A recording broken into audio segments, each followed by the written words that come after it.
Tom Stofford tells a story, maybe you could comment on the truth of it. So according to him, he tried to dissuade you from doing this retread of 1984, but because you hadn't read 1984 at that time, there wasn't any reasoning with you. Is that true? That's correct. Yeah.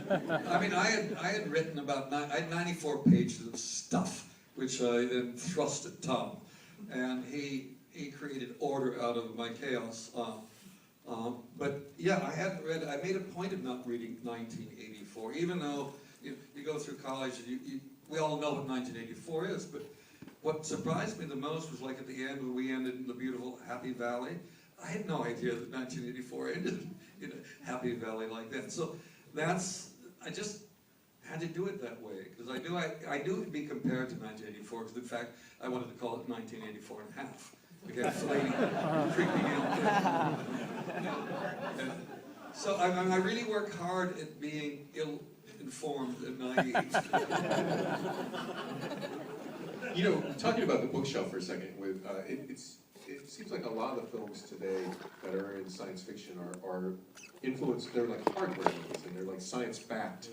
It's like the Arthur C. Clarke stream, and yours feels more like Vonnegut in a lot of ways, because there's sort of this messy magic and unexplained things. Is that? Well, because yeah, we were talking about that, and I think that's.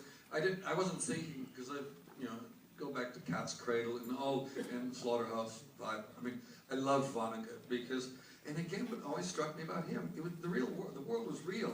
It was full of real things, but it was all twisted. But I suppose, and it's Philip K. Dick is the other one. The combination of that, because there's always a sense of irony in it. And I mean, Dick always amazed me because he had this really suburban mentality we were talking about, like in Blade Runner. Android's Dream of Electric Sheep, Decker's fear is being found out that he can't afford a real animal, which you can empathize with. He can only afford electric sheep. And it's so touching reality and all the weaknesses of humanity and people. It's not just about bad guys, and it's not about that. It doesn't interest me. I mean, Brazil, to me, the most important character is Mike Palin's character, the best friend.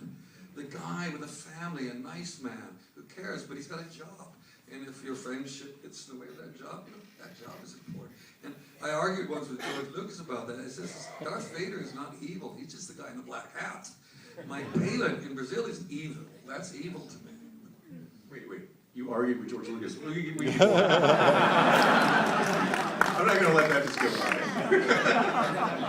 Where? Well, it was a discussion. It was a discussion. That's not an argument. It's Star Wars. What's the Skywalker Ranch? Skywalker Ranch. Yeah. In Lucas Valley. Yeah, and it's It is really. it's the most extraordinary place. But the building is interesting. It's this sort of mock 19th century building. But if you go there, what you discover is the building is actually slightly bigger than normal buildings. I think it's to make those of us who walk in who aren't comfortable there to feel really uncomfortable and small. But it's a very clever design. But no, I just think evil is not the guy in the black hat riding in. You see it coming.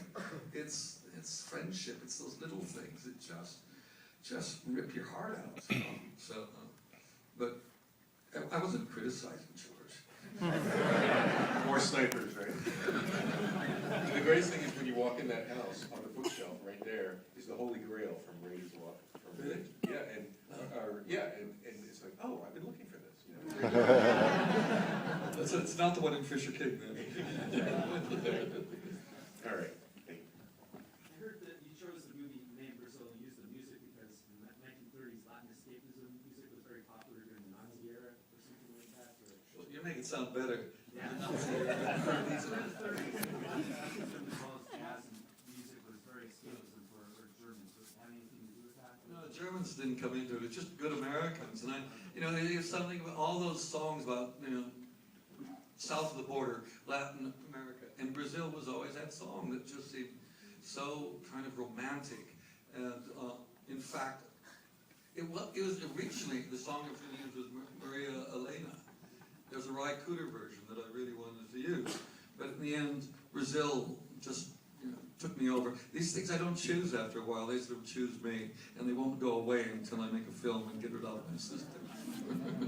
That's fantastic. Thank you. In your career, you have Career?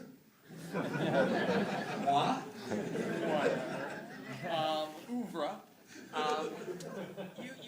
much interference and misfortune and ignorance, and you still produce such original stuff. So I guess the question for all of us is, in facing those kind of obstacles, how do you continue to be creative and true to your own vision in spite of all those obstacles?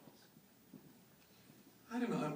I don't know I don't know if I've got a choice. That's the problem. I mean, the only reason I do this stuff is it kind of possesses me. And it means something to me. And once I have an idea, it's got me going. I just want that. And the fact that, God doesn't want me to make it is beside the point.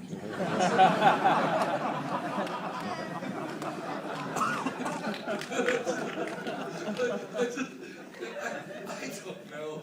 I mean, I couldn't be doing what I'm doing if it hadn't been for Monty Python. Because Monty Python is kind of my pension scheme. It allows me not to work properly for 2 or 3 years while I'm trying to get what I want done. If I didn't have that as sort of the basis of my lifestyle, which is, again, keep it low. Never been in debt in my life. This is a lesson to learn. And it's because I was always frightened of getting in debt or living beyond my means, because it means I would have to take jobs that I didn't want to do. And so once you get in that habit, it's hard to get out. I would like to do jobs that I don't want to do, but nobody will let me. Don't even call him. So it's, I don't know. I just think it also, again, comes from Python. There was a kind of arrogance that one was able to build up and confidence doing Python, because they were always trying to make us change things. And we kept doing it. Now, we make things that work and other things that don't work, but fair enough. Everything doesn't have to be wonderful. I also think when I quit my job, the last proper job I had at the Chevrolet assembly plant in Van Nuys, California, the night shift, I said, I will only do things I have total control over, and I will never work for money as the principal reason for doing something. And then once you make rules like that, I mean, I don't want to shame myself when I look in the mirror every morning, so it's my ego has got to be protected, so I just do what I do. And you get through, the trick is to surround yourself with really, friends, strong people to get you through. I mean, with Parnassus, with he's dying, if it wasn't Nicola Pecorino, my DP, and my daughter Amy, I would have gone home, because I don't need any more of this pain. And yet they say, no, you've got to do it. You drag us here. It happened on Munchausen when 6 weeks into a 21-week shoot, all the money was gone. And Charles McEwen, who co-wrote it with me, says, you're not leaving until we find a way of getting this done. So it's quite nice to know that these people that I seduce into coming along on these journeys won't let me get away with it when I want to go home. Take that, God. Hi. What do you dream of while you're filming, when you're in the midst of a production, when you go home, or wherever home happens to be, what are your dreams like? I actually don't dream when I'm working. I actually don't dream that much anyway, period. No, I just want to sleep. I can't waste time dreaming. It's exhausting. Filmmaking is so hard, and I hate getting up when it's dark outside. And it's so all I really want to do is just get back, exhausted, and just crash, and not think of anything other than the nightmare I'm trying to wiggle my way out of. Hey there. Yes. I saw you in the George Harrison documentary. How well did you know George, and what was your favorite album, and did you like the singing group he was with? I mean, well, George was really important to Python because he rescued Life of Brian. We were literally leaving on the Saturday to go to Tunisia to start prepping the film in Tunisia, and on the Thursday, the head of EMI pulled the plug on us. And it was only because George was kind of the #1 Python fan on the planet and rich enough. He put up money that allowed us to make the film, and then subsequently we began handmade films, which was basically George Harrison and Monty Python, which allowed time lapse to be made, and a lot of things Mike Palin did, private function, all that. So no, George was really incredibly important to us, and a wonderful friend, and he was never the quiet Beatle that I kept reading about. He just wouldn't shut up. It was always embarrassing, because he seemed to know every single Python word that had ever been written. And he had so